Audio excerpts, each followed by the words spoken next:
Ito. We just arrived here at Da Nang. Ang ganda ng kwan nila talaga. Workmanship ng airport nila. You know, they have high speed here.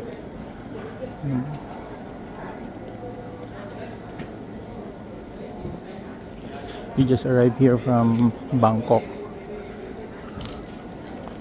Kaya pala mina-market na yung Da Nang talaga kasi ready na yung place.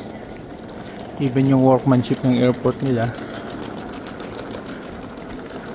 nakakahiya yung airport ng Pilipinas na if this is the standard, no? Sa atin naman, because of the corruption, almost half of the money goes to pockets of corrupt government officials. Kaya we cannot build this type of beautiful airport.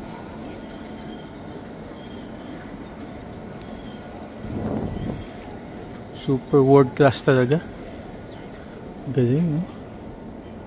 Tingnan natin. Hanap tayo ng may car rentals kaya dito, no? Are planning to drive around also.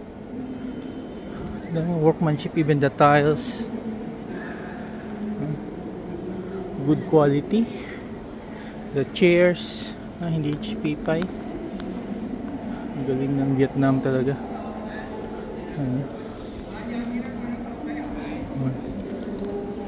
Very nice. You have all this CCTV. Oh.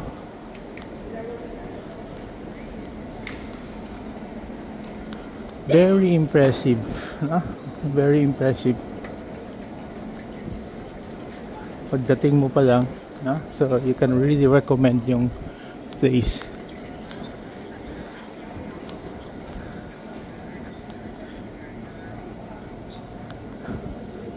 So this is mga cellphone where we're looking for car rentals. Mukhang wala dito eh.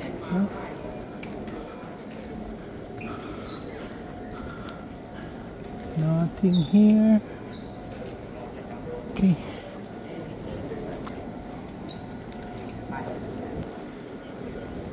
Naka-arrange na kaagad, no?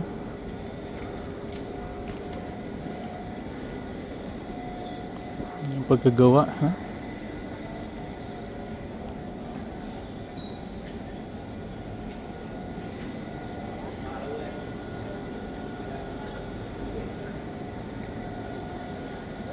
Welcome to Da Nang. Ayan. Separate pala yung Da sa Nang.